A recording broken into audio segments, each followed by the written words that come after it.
Monday's show was all fire and brimstone when it came to the outlook of the Michigan Wolverines in the 2024 season, something of a recalibration. I regret nothing. We are going to continue kind of along those lines because I still have a lot of questions. A lot of those things can be answered this upcoming week. We're going to start to look a little bit towards Arkansas State, what we need to see to feel a lot better, because USC comes to town soon, and you got Washington after that. Illinois looks really good so far. Michigan State just upended Maryland. How can you avert disaster if you're Michigan? We're going to talk about it on this episode of Locked On Wolverines.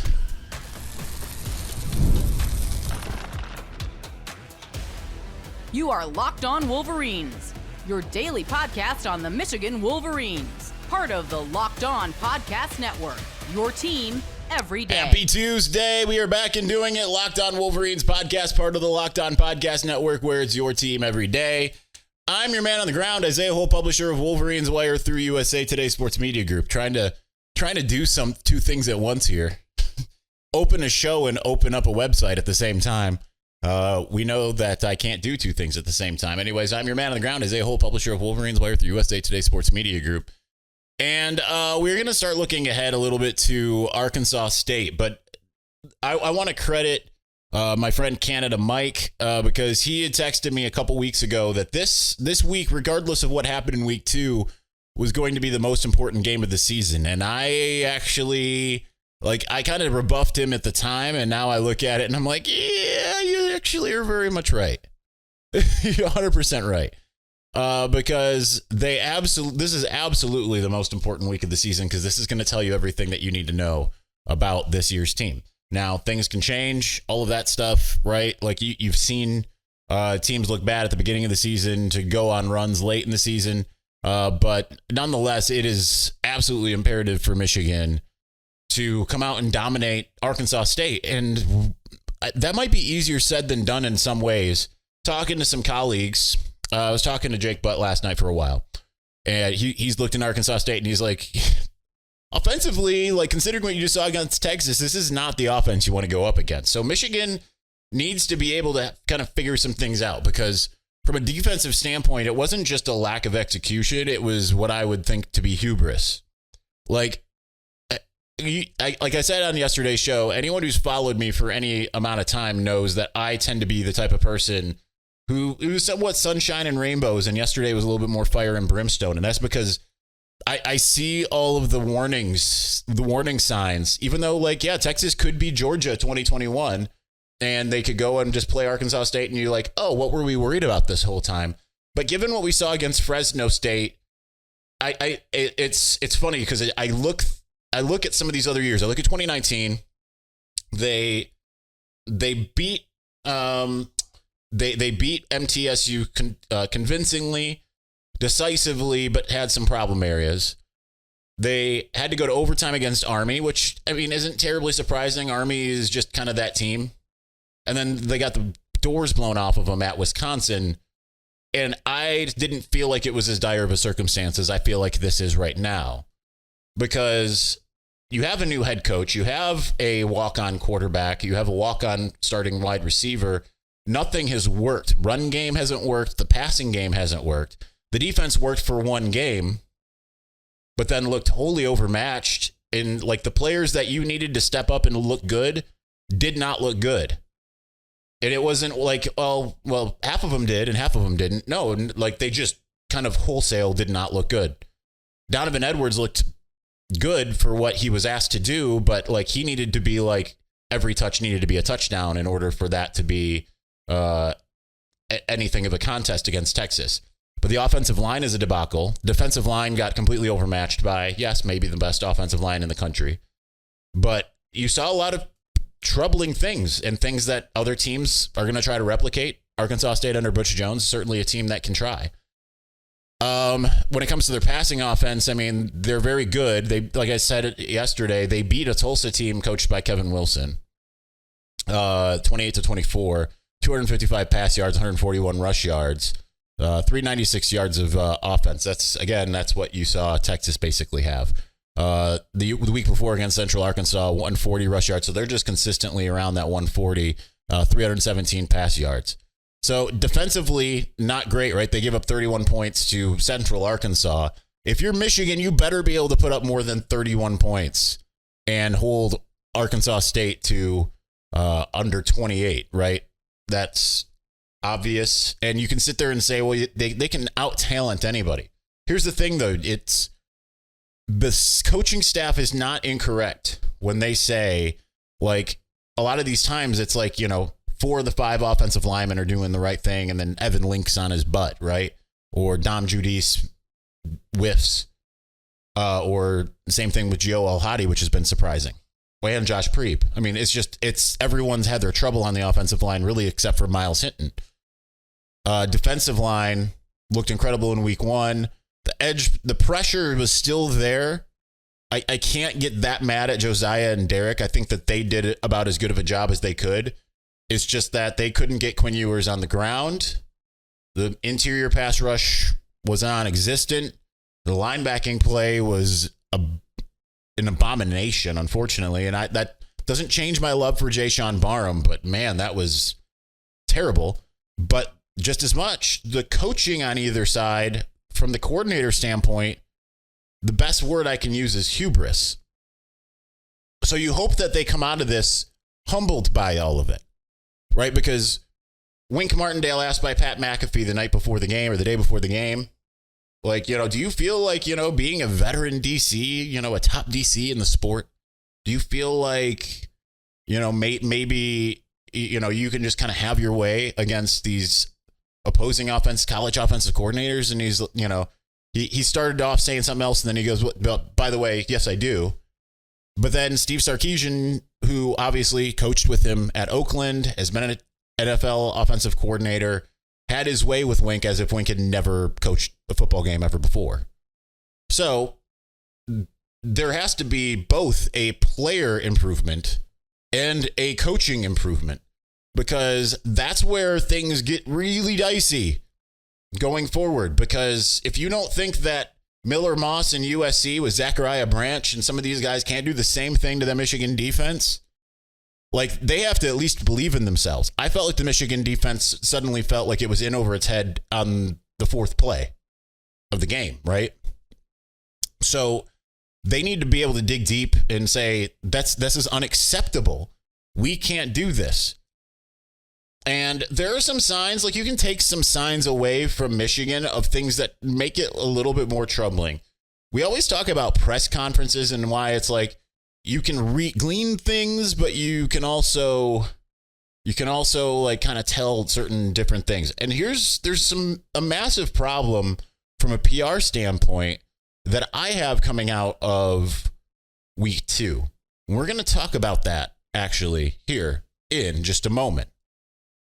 But before we do, hey, Locked On Wolverines fans, I want to take a moment to give you a heads up on a brand new mobile game that I think you're going to love as much as I do. That's Ultimate College Football HC. In this amazing game and simulation, you get to step into the shoes of a head coach and lead your college football program to glory. Can you actually imagine being the head coach of Michigan? From recruiting players and hiring coaching staff to overseeing training camps and handling school scholarships, you control every crucial detail of your program. It is all in your hands. Will you be able to handle the pressure?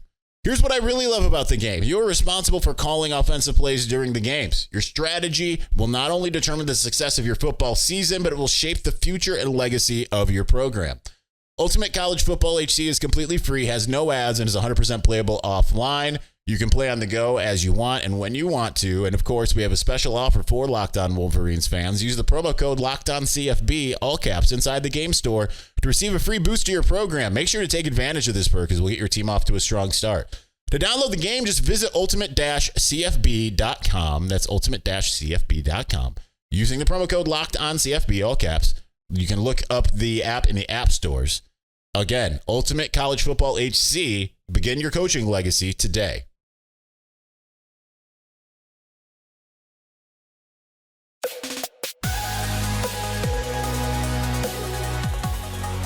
Little programming note, no Trente Jones this week, so we'll look forward to him when Michigan heads up against USC, a game that is certainly the fulcrum of the season. But the inflection point, I know it's kind of weird to kind of say one's a fulcrum, one's an inflection point, because those are kind of one and the same. I just want to differentiate between them, because you beat USC, it's still game on, okay? Like, they're not going to win a championship, but like, at least you open up the Big Ten pretty strong. USC's got all the hype. It's actually ranked ahead of you now. So you absolutely need to get that game. And USC looking much stronger defensively. We'll see how that looks. I mean, Michigan's got a challenge offensively, and that's been a problem, obviously. Watching some of these other games and seeing kind of lesser teams just have a little bit more of a cohesive offensive plan. And that's kind of my problem with the coaching is, to me, it's kind of like you got to tailor things around your players to some degree. I know the scheme is the scheme, but like, you have to sit there and say, you know, what talents do these guys have? Use Donovan Moore as a receiver. Get him in space just with a full head of steam, one way or the other. If he can't seem to run between the tackles, you got to figure something else out. Alex Orji's a great runner. Find more ways to get him involved, right? It's just everything feels disjointed from an offensive standpoint. All right, so I said in the break that that there was something from a PR standpoint that I have a problem with, and a lot of people will say this doesn't matter. I think it says everything, because usually when Michigan loses a game of the caliber of Texas, number 3 team in the country, you know, you had about 10 million people watching this game. The post game, you're usually going to get team captains. You definitely are going to get them after Ohio State. Now, one credit, they did give us Davis Warren, as well as Colston Loveland, 2 people that we really needed to talk to. But defensively, we didn't get the captains either. What we really needed was that. And then yesterday in the press conference, they gave us TJ Guy and Kalel Mullings. And I felt really bad for those guys because, I mean, technically, they're both backups. The backup running back and the backup edge rusher. Like, that's fine if you win the game and they had a big game and you can sit there and talk to them and say, like, okay, what's really allowed you to get to this point? Like, it becomes an interest piece. But instead, they had to answer essentially for the whole team and the failures of week 2. That is the captain's job. Now, TJ Guy did say, like, you know, the captains were messaging in like a group text, but I really would have liked to have seen not seen, but heard about, like, we had an all team, a full team meeting, players only meeting after Texas, because they need to keep this thing together.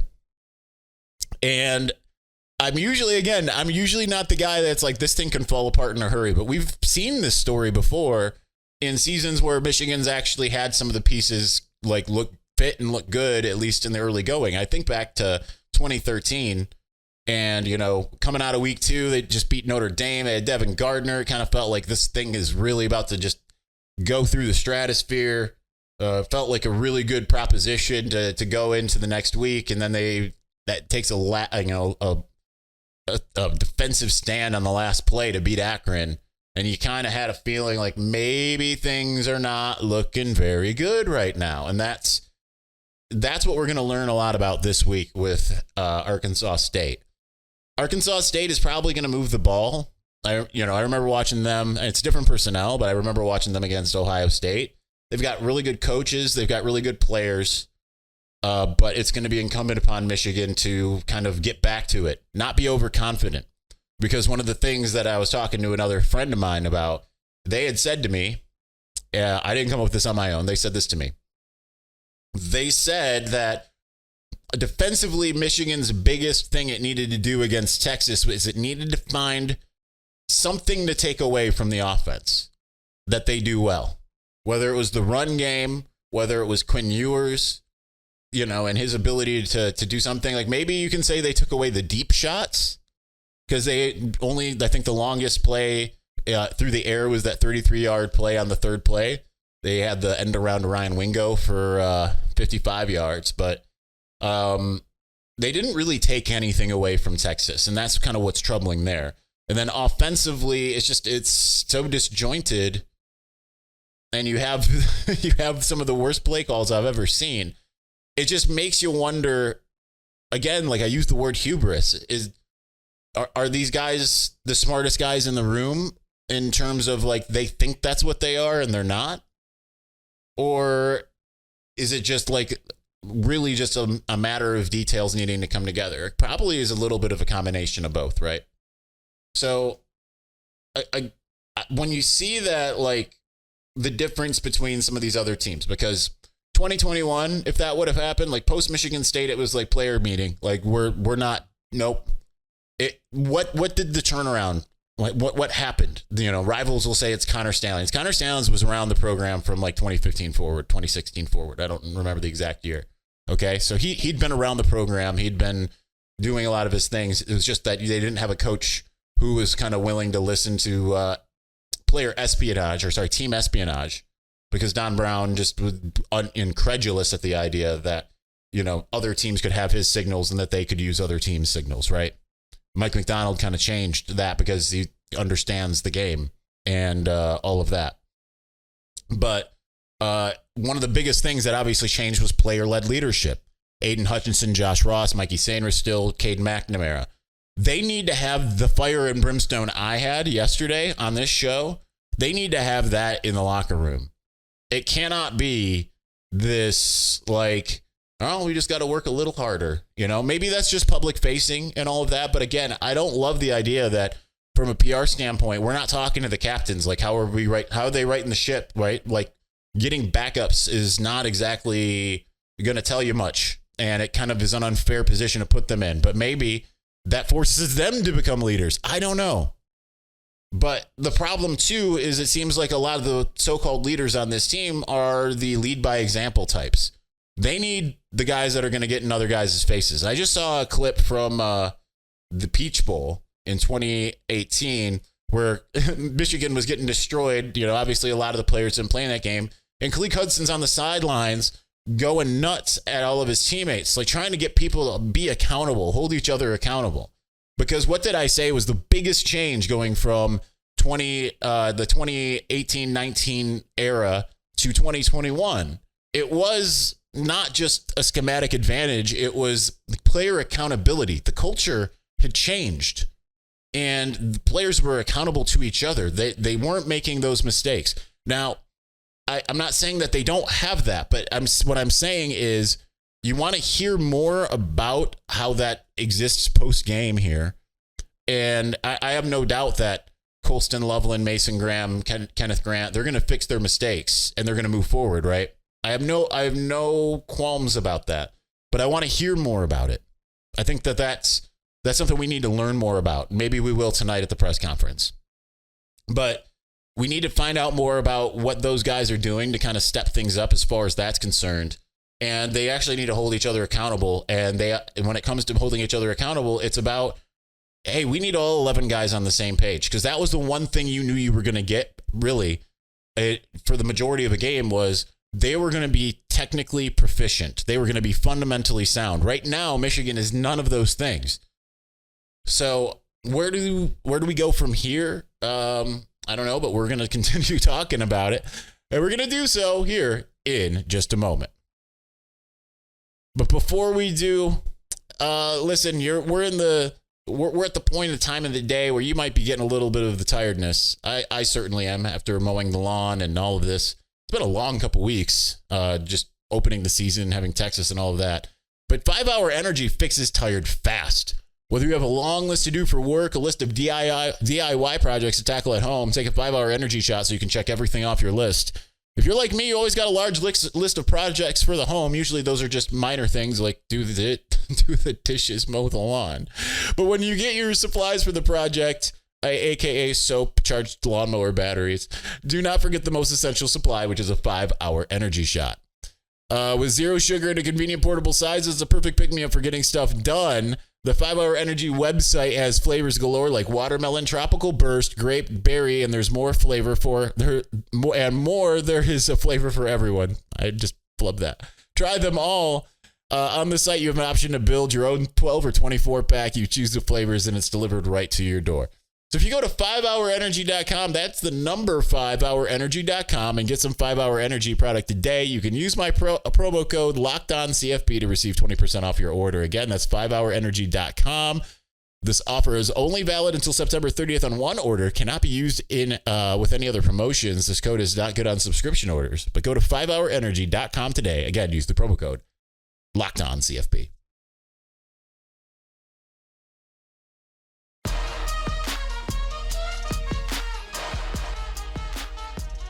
This feels a little previewy. It's not really, but what does Michigan need to do? What do we need to see from Michigan this week against Arkansas State? Defensively, they've given up 432 yards and 362 yards. So nothing insane, but they gave up 235 yards rushing to Central Arkansas with 197 yards passing, 163 to Tulsa, and rushing, that is, 199 passing yards. I'd like to see Davis Warren, number one, for the second straight week eclipse 200 yards passing. I think that's like almost a non-negotiable against the last non-conference team you're going to see. You absolutely need to show, not just to us, but to yourself, that like, hey, when the game is actually on the line and we're not facing the scrubs of a potential championship team, we can actually pass the ball. And we have receivers that can catch the ball. I want to see smart play calling, because through the first 2 weeks, we have not seen smart play calling on the offensive side. We at least saw really smart play calling for the most part on the defensive side in week one. So we need to see them find a way to kind of just push the ball downfield, right? Like I don't want to see a bunch of little dump offs in the flat, because I just don't think you're going to win a lot of games that way. Maybe I'm wrong. Maybe we see that this week and it's like, oh man, they just absolutely dominated by just little dump offs in the flat. But for all of the talk we have heard about Tyler Morris, and Samaj Morgan obviously had the touchdown last week, it was good to see that. But for all the talk of Tyler Morris and even just the offseason hype of, like, I don't care if Peyton O'Leary is a walk-on or not. If you're in this position, it's time to produce. Because you look at some of these other teams that you're going to face, they're just so much more talented than you are in terms of the skill positions. So you need to be able to work some things out there as far as the passing game. And the run game, I just want to see a continuation kind of what we saw against Texas, just more, right? Like, no, not 22 carries. Obviously, you want to see closer to like 30, 40 and get, break off some long ones. I think that's the thing, is like we saw in 2021 right out the gates, like, oh, Blake Corum is like an absolute monster. You got to find a way to break some long ones, have some explosive plays. And again, I want to see Davis Warren do a lot better in the passing game. Like, it just needs to look like, not like it's a complete work in progress. You don't have time. Not with this year's schedule. This isn't last year. Last year's schedule would have been a lot better. This is where you kind of feel like, all right, Jim Harbaugh, like, he kind of left the cupboard dry in a lot of ways, right? Because you didn't go out and find a quarterback in the portal before he left. I understand, like, JJ hadn't declared. A lot of people feeling like JJ might come back, all of that. But still, like, you didn't have a backup plan. You don't have a recruit ready to go. If it's not Alex Orji and it ends up being Davis Warren, it's just like you're just kind of in a weird flux area. And I'm not saying Davis Warren can't do it, but if you're going to rest with him, he's got to have to do something. I mean, I still think that they should make some changes. I'm not confident that they will. I think this is still just kind of we're the smartest men in the room and we're going to do what we do. We're Michigan, we're going to do what we do. So, good luck stopping it, even as other teams stop it. And then defensively, it just needs to look more like it did in week one. If they can do that, then I'm like, okay, we'll see against USC, but just look sharper, look better, look fundamentally sound. Don't make mistakes every other play. Don't just drop the ball when it hits you in the hands. Don't throw to a double covered receiver where, if he doesn't catch it, it's easily going to get intercepted. Like, make smart decisions. I would love to see less pressure from Wink Martindale. I know you're aggressive, my guy. That's part of the problem, unfortunately. Like, Wink told us in the preseason, like, people say I blitz a lot, but the thing is that's all situational. okay, well, we learned that the blitzes aren't getting home. You maybe need to drop some guys in coverage and, play more zone, stay more back. And they just didn't do it. So I have a hard time kind of getting up about this because at least like you felt in 2019, like, okay, well, Shea Patterson was clearly injured in week 1. And, I knew that it was a relatively serious injury and he was playing through it. They had receivers, right? They had Nico Collins. They had running backs. They had Zach Charbonnet. You had an offensive line that was pretty good. And you had a defense that was pretty good. So you kind of felt like, all right. But in a way, Michigan started that season 2-1. And then they had to play Iowa in week 4. And that was like, this is the biggest game in Jim Harbaugh's career because you lose this, it falls apart. Arkansas State is not that. It's the biggest, it's the inflection for the season in terms of like, can they beat a team that they should beat handily? And if they do, then the fulcrum is USC. Because if you beat USC, it's like, okay, that was just a one-off. Clearly, that was a blip on the radar. We'll see. Anyway, that's going to do it for us today. We'll be back on Wednesday. We will do some coach reaction stuff. We are talking to JB Brown and Ron Bellamy. We'll at least find out about some of the wideouts and stuff like that. So stay tuned for that. It's going to be a guest-free week, I think, but then we'll go back to having guests next week. Anyway, thanks for watching. Thanks for listening. We'll talk to you again soon. Peace.